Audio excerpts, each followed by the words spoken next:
मित्रांनो, आजचा व्हिडिओ शेवटपर्यंत बघा. संताप म्हणजे काय बोलतात ना, ही न्यूज ऐकून तुमच्या अंगावरती काटा आला आणि तुम्हाला राग नाही आला तर माझं नाव बदला. दुःख पण होईल तुम्हाला तेवढंच आणि तेवढाच राग पण येईल त्या टीचरबद्दल. बरोबर, मी वसईच्या गोष्टीबद्दल बोलतोय. वसईमध्ये श्री हनुमंत विद्यालय नावाची जी शाळा आहे, तिकडे आपली एक लहानशी मुलगी, आपली लहानशी बहीण आपण गमावली. तिचं नाव आहे काजल गौड करून, म्हणजे सोर्सेसने नाव अजून एवढं डिक्लेअर नाही केलं, पण काजल गौड हे 1-2 सोर्सेस नाव काहीतरी सांगितलंय. तर काजल गौड नावाची मुलीनी म्हणजे तिचा जीव गेला बिचारीचा. का तर बाबा तिकडच्या टीचरनी ती 5 मिनिटं काहीतरी लेट झाली, 2 का 5 मिनिटं काहीतरी लेट झाली. तिकडची एक टीचर आहे, तिचं पण नीट नाव नाही, पण ममता यादव एका सोर्समधून समजलंय. तर ममता यादव या टीचरनी त्या मुलीला 100 सिटअप्स मारायला लावले. तिच्यासोबत अजून काही मुलं होते. 100 सिटअप मारायला लावले आणि त्या दप्तराचा ओझं, म्हणजे ती आपण माहिती सिटअपमध्ये पूर्ण बॉडी, अपर बॉडी जी आहे ती पूर्ण फंक्शन करते, लोअर बॉडी पण पूर्ण फंक्शन करते. तर त्याच्यामुळे त्या बिचारीवरती ओझं एवढं आलं. तिला ते त्या दिवशीच नाही जाणवलं, पण दुसऱ्या दिवशी जेव्हा ती घरी आली, म्हणजे ती तिला त्या दिवशी एवढं जाणवलं नाही, पण नंतर जेव्हा ती घरी आली शाळेतून, तेव्हा ती आईला बोलली की आई माझी ना म्हणजे मान आणि कंबर खूप दुखायला लागली अचानक. सोपीशी गोष्ट मित्रांनो, 100 सिटअप एका 6वीतल्या मुलीची तुम्ही मारायला लावता. ते तिला काय हाल झाले असेल म्हणजे विचार करा. ती घाबरलेली बिचारी त्या शिक्षकाला बोलायला की बाबा बस झालं आता, मला कोणून एवढं नाही होते. टीचरांना समजत नाही तुमची लायकी आहे का टीचरांनो, जे का तिकडचे टीचर होते तुमची लायकी आहे का त्या मुलांना तुम्ही असं करायला लावता ते, की बाबा जेवढं त्यांची कॅपॅसिटी नाही त्या कॅपॅसिटीच्या बाहेर तुम्ही मारा 100 सिटअप. अरे 20 मारून दाखवा, मग तुम्हाला मानतो मी. ज्या मुलींवरती तुम्ही अत्याचार केला, ज्या मुलीवरती तुम्ही अत्याचार केला, त्या बिचारीचा जीव आज गेलाय, त्याचा जबाबदार तुम्ही आहेत. काय म्हणजे आपल्या महाराष्ट्रात काय घडतंय मला समजत नाही. ती आपली लहानशी मुलगी फक्त 5 मिनिटं लेट झाला आणि नंतरला पण काय ते तेव्हा कळलं पण नाही. नंतर ती घरी गेली, आईला बोलली असं झालंय, तर लगेच नालासोपारा हॉस्पिटल तिकडे जवळ त्यांच्या तिथे ऍडमिट केलं तिला. तिथे उपचार नाही आले तर तिला पण त्यांनी जे मध्ये हे केलं ऍडमिट. तर जे मध्ये पण त्यांना सांगितलं बाबा डायरेक्ट की हिचं काय आता होणार नाही, कारण की तिचं काहीतरी खांदा डिस्ब्रेन झालं की काहीतरी गोष्ट झालेली. पण अल्टिमेट झालं काय की तिचा जीव गेला. आणि कशामुळे? फक्त आणि फक्त एका टीचरचा निर्लज्जपणामुळे, एका टीचरच्या चुकीमुळे, एका चिमुकलेच्या मुलीचा जीव गमावला आपण. आपली बहीण, एक लहानशी बहीण आपल्याला गेली असं मला वाटतं कुठेतरी मित्रांनो. म्हणजे म्हणून एवढा राग येतोय की बाबा आता ह्या टीचरला प्रशासनाने आतमध्ये टाकलंच पाहिजे आणि रोज रोज 200 250 सिटअप्स तू मार बाबा. ममता यादव जी आहे ना, तू सिटअप मार. तुम्ही लहान मुलांवरती असे किती टीचर असतील जे लहान मुलांवरती आत्ता पण अत्याचार करत असतील, पण ते मुलं घाबरून त्या टीचरांपुढे काय बोलू शकत नाही. अजून खूप असतील, हे तर एक न्यूज बाहेर आली आहे मित्रांनो, पण असे किती टीचर असतील ज्यांच्यावरती काय बोलतात ना, छळ होत असतील, असे काय बोलतात अंगिक छळ होत असतील, किंवा असं काहीतरी त्यांना सिटअप मार, हे मार, कोंबडा बन, ते बन, तसं बन, समजून मुलांना कधी हे सांगू शकत नाही टीचर आजकालचे. त्यांच्यावरती असे अत्याचार करून त्या बिचाऱ्यांचा जीव जोपर्यंत हे लोक घेत नाही ना टीचर, काही टीचर, तोपर्यंत त्याचं समाधान होणार. मी स्वतः एक टीचर आहे, पण मुलांसोबत कसं वागायचं हे मला माहिती आहे.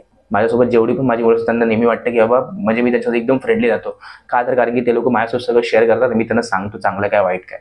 पण आजकालचे टीचर ते म्हणायला तयार नाही. आजकाल टीचरना सुद्धा ते लोक एकदम शाणे समजतात आणि त्यांचा दबाव टाकतात मुलांवरती आणि मुलं घाबरतात आणि मग काहीच बोलू शकत नाही. काय बोलली ती बिचारी? काहीच बोलू शकली नाही. ती बोलली की टीचरनी बोलली तर बाबा करायला लागणार. एका भीतीपोटी त्यांनी 100 सिटअप मारले आणि घरी आल्यानंतर तिला तो त्रास व्हायला लागला. त्यानंतर समजलं की बाबा आता काय होऊ शकत नाही. ह्याची जबाबदार जी टीचरच आहे. असे किती आज मुली असतील, किती मुलं असतील, मला समजत नाही मित्रांनो की आता काय होणार. त्याच्या आईवरती काय परिणाम झाले असेल विचार करा. ती आईचे इंटरव्ह्यू बघतोय मी, ती आई बोलते आता मी म्हणजे काय करणार ती आई बिचारी. टीचरला तर अटक झालीच पाहिजे मित्रांनो, शेवट पण सांगतोय. त्या बिचारीची त्यात म्हणजे विचार कर ना, 5 मिनिटं चूक झाली, तिला लेट झाली तिला यायला, तर तुम्ही ही शिक्षा देणार तिला? हा, तुम्हाला तेवढीशी अक्कल नाही की बाबा ती 6वीतली मुलगी आहे, तुम्ही तिला ही शिक्षा द्याल? 10-20 स्टेप झाले तर बाबा बोल ना की उठ, बस झालं. बिचार छळ केलाय तुम्ही, प्रॉपर छळ केलाय. कसला राग, कुठून काय तू भांडणं करून आलेली काय माहिती नाही, पण हा जो तू राग दाखवलाय आमच्या बहिणीवरती, लहान मुलीवरती, तो राग तुला रिटर्न भेटणारच. आणि मला हा व्हिडिओ मी मुद्दाम बनवतो मित्रांनो, का? कारण की माझ्यापर्यंत हा व्हिडिओ पोचायला लेट झाला. आताच मी हा थोडा वेळ पहिला व्हिडिओ बघितला आणि बोललो हा व्हिडिओ ह्याच्यावरती आपण बनवला पाहिजे, म्हणून व्हिडिओ हा बनवतोय. आणि माझं म्हणणं एवढंच आहे की हा व्हिडिओ खूप लोकांपर्यंत पोहोचवा. वसईमध्ये तर पोहोचलाच पाहिजे हा व्हिडिओ, पण पूर्ण महाराष्ट्रात पोहोचला पाहिजे हा व्हिडिओ. टीचरला अटक झालीच पाहिजे आणि काय बोलतात ना, ती जेलमध्ये सडली पाहिजे. आमच्या ज्या बहिणीवरती अत्याचार झालाय, आमच्या ज्या मुलीवरती अत्याचार झालाय ना, तो अत्याचार तिने सहन केलाच पाहिजे. मग तिला समजेल की जे तिने त्यांच्यावरती केलेलं लहान लहान मुलांवरती, त्या स्वतःवरती जेव्हा ती म्हणजे आजमावेल ना एका जेलमध्ये राहून, तर तिला ती अक्कल घडेल. आणि असे किती टीचर असतील आपल्या महाराष्ट्रामध्ये, त्यांना ते आपली लहान लहान मुलं घाबरतात आणि काही बोलू शकत नाही. तर आपल्याला त्यांचा आवाज बनायचा आहे व्हिडिओमधून. मला मित्रांनो खरंच कमेंटमध्ये सांगा, काही जर मुलं जरी माझे व्हिडिओ बघत असतील, काही मुली जरी व्हिडिओ बघत असतील शाळेतले कॉलेजमधले, तर कमेंटमध्ये सांगा की तुमच्या आजूबाजूला अशी घटना घडली आहे का, तुमच्या आजूबाजूला असे टीचर्स किंवा काही आहेत का लोक. मी स्वतः एक टीचर मित्रांनो, परत एकदा सांगतोय, तर मला पण तुम्ही सांगा की बाबा असे काही टीचर आहेत का तुमच्या तुमच्या परिसरात, की शाळेतले कॉलेजातले, की ते पण असे अत्याचार करतात. तुम्हाला भीती वाटते घाबरायला, तर मला नक्की सांगा. मी तुमचा आवाज बनवून येईल मित्रांनो, 100% येणार म्हणजे येणार. आणि आपल्याला असंच करायचं मित्रांनो. आपण ज्या लोकांवरती अत्याचार होणार त्यांच्यावरती आपण बोलणार म्हणजे बोलणार 100%, भले तो किती मोठा असू दे. म्हणून मी चॅनलचं नाव ठेवतानाच निर्भय आवाज म्हणून ठेवलंय.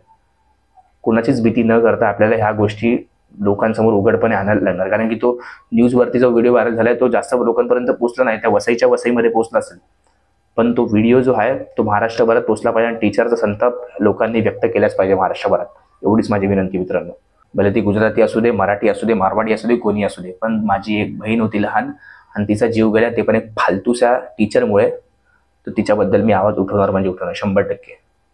आणि हा व्हिडिओ मित्रांनो व्हायरल करा. तुम्ही जर हा व्हिडिओ बघत असाल तुमच्या मैत्रिणींपर्यंत पाठवा, तुमच्या मित्रांपर्यंत पाठवा. आणि त्यांना विचारा, लहान जर मुलं असतील त्यांना विचारा की बाबा तुमच्या आजूबाजूला अशी गोष्ट होते का, तुमचे टीचर कसे आहेत, काय सगळं विचारा मित्रांनो. एवढं सांगतो या व्हिडिओच्या माध्यमातून. जय हिंद, जय महाराष्ट्र.